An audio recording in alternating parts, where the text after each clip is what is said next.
About 10 years ago, the city council went around New York and asked New Yorkers what they wanted their taxes to be used on. And they had a list of things to choose from that included trees, bike lanes, and shit like that. I, and I'm sure many others, put a check mark next to trees because one would think that trees help reduce pollution levels, right? A couple years later, I noticed the city started planting a whole bunch of new trees. They planted this row of new trees on my block, and a bunch more throughout my neighborhood. You can tell that these are new trees because of their height. They're smaller trees. However, after about a year, I noticed that these new trees weren't anything like the older trees I've seen all my life around New York. Older trees in New York normally aren't bursting with little flowers all season. They normally just have leaves like this tree, or those helicopter pod thingies that when they fall they kind of go down like little helicopters, or they have acorns.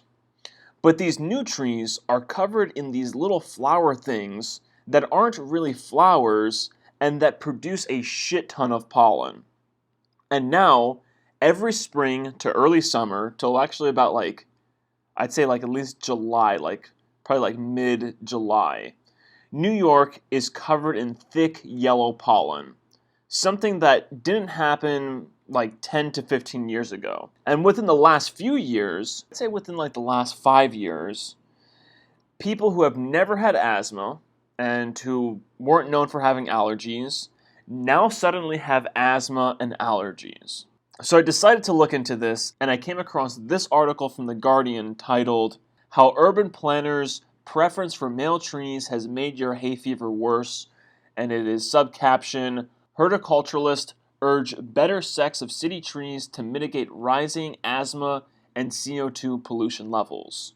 And this article has a few gems that I want to talk about. So the article is about this well-known horticulturalist named Tom Ogren and his struggle to get countries around the world to stop planting only male trees. The article starts off by talking about how 8 years before the article was written, Ogren noticed that the ground around Sacramento, California State Capitol building was covered with a thick layer of yellow pollen, very similar to the thick layers of pollen that I started seeing in New York City in the last 10 years or so. Then the article goes into the types of trees that Ogren saw in California around the Capitol building, and it says that they were deodar cedars, but they were specifically cultivated male deodar cedars. It goes on to explain that these trees are normally monoecious, these deodar cedars, and monoecious means that they have both male and female cones growing on them. Basically, these trees are normally hermaphroditic. But the article explains that cultivation, quote-unquote cultivation, which probably means genetically modifying, has produced wholly male trees. So instead of them being hermaphroditic, they're now wholly male. And it says that these male-only trees are preferred because they have no seeds or pods to drop, only pollen.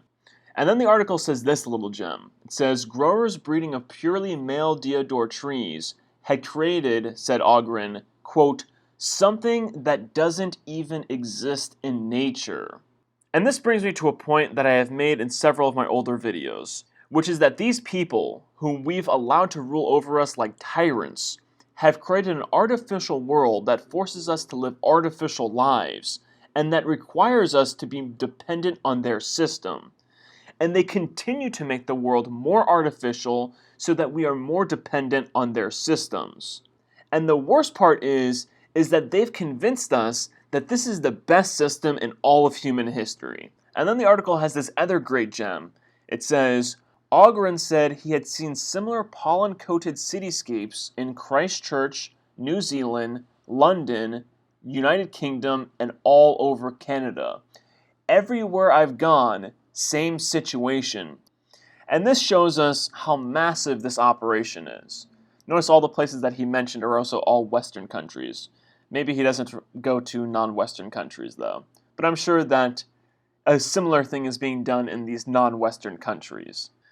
Then the article finally refers to these male-only trees as dioecious. I guess the other ones are monoecious, I guess meaning one sex, dioecious meaning two sex.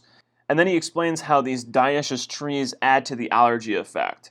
Basically, he says that like these monoecious trees, because they have both the male and female cones, like the male sperm or the male pollen ends up in the female cones, and it's like it doesn't end up everywhere else. As opposed to these dioecious trees, there is no like female flowers or female cones for the male pollen to link to, unless it just ends up kind of like free floating. And then the article talks about people who suffer from hay fever and asthma. It lets us know that 400 million people suffer from hay fever worldwide, and more than 300 million people suffer from asthma. And then it says that this asthma number is expected to go up by 100 million by 2025. And then it goes on to explain that allergenic tree pollen has been found to be the biggest contributor to asthma and allergies, and that the pollen count has been rising for the last 15 years, which is interesting. Because, I mean, even before reading this article, I was aware that this has been happening for like at least the last 10 to 15 years. And then the article informs me that yes, the pollen count has been increasing for the last 15 years. And it's like, well, yeah, of course it has, because they're planting male-only trees, or they must have ramped up their production of male-only trees, or their planting of male-only trees. Actually, come to think about it, I remember in, what was it, 2007? They had that like plant a million trees thing in New York. They wanted to plant 1 million trees in New York. And the whole thing was advertised as like, yeah, we gotta clean up the air. I bet you 1 million out of those 1 million trees that were planted were probably all of these male type of trees that just add to the pollution. And it's going to explain why it adds to the pollution in a moment. But, you know, that shit is screwed up. And, you know, this brings me back to the beginning of the video, to what I said, how the city council went around and they asked people, hey, what do you want? You want us to plant trees? And of course, people are like, yeah, we're going to plant trees. It's going to reduce pollution.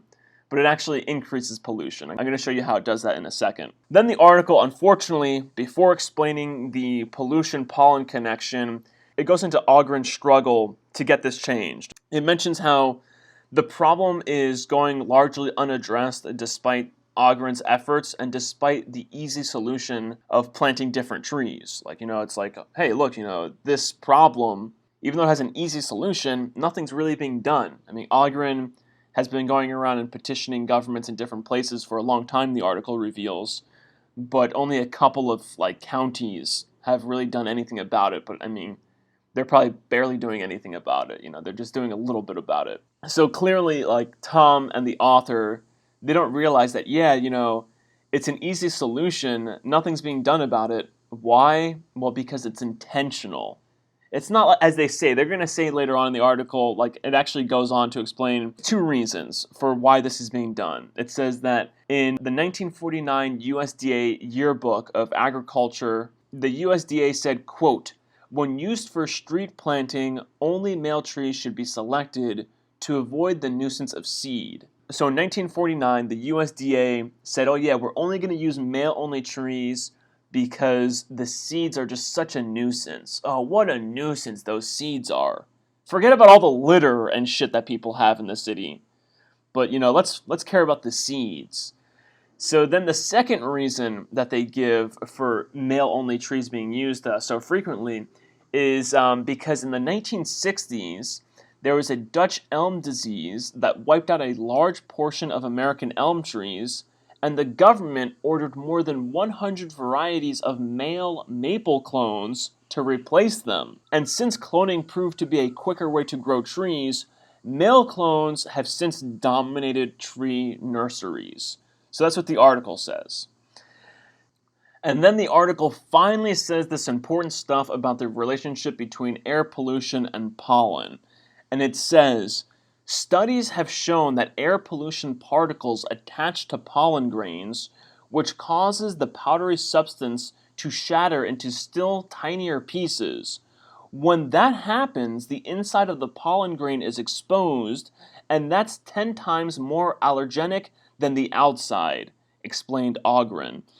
Then the article says that Ogren encourages everyone to demand protection from this sort of urban planning as a basic human right, which is something that we should. We should have a right to not have our natural world fundamentally altered the way that it has been, because our livelihoods depend on the natural world.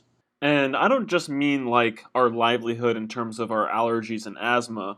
I mean our livelihood really depends on the natural world.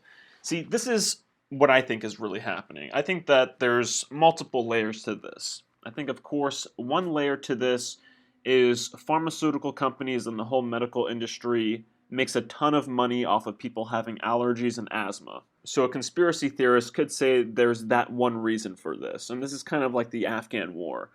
However, I think that there's a deeper layer to this. I think that a deeper layer to this would be that this is an intentional destruction of the natural world to keep us dependent on their unnatural system. And I think that that's what's going on. I think that they're intentionally trying to create trees that produce nothing except for basically sickness so that we can't live off of them. You see, this unnatural system of theirs, it requires everyone to participate in it. That's also why they go to wars. They go to wars because the system requires new customers. The system requires perpetual or infinite growth. So because of that, this system cannot afford to lose people or have people step outside of this system. So when you have a natural world that has like outside vegetation, where you have outside plant life that you can sustain yourself off of, you have an alternative to this system. You can say, you know what? I don't want to live under the rule of these tyrants. Instead, I'd much rather live freely off of the land. And that's exactly why these tyrants do a lot to destroy this natural order with GMOs, with polluting the air, with polluting the waters, with setting up all these trees that produce nothing, and getting everyone to take the V, you know what I mean? It's to basically create a system that makes us totally dependent on them. And I've said this in previous videos, and that is that this is exactly why I refer to this system as the beast system.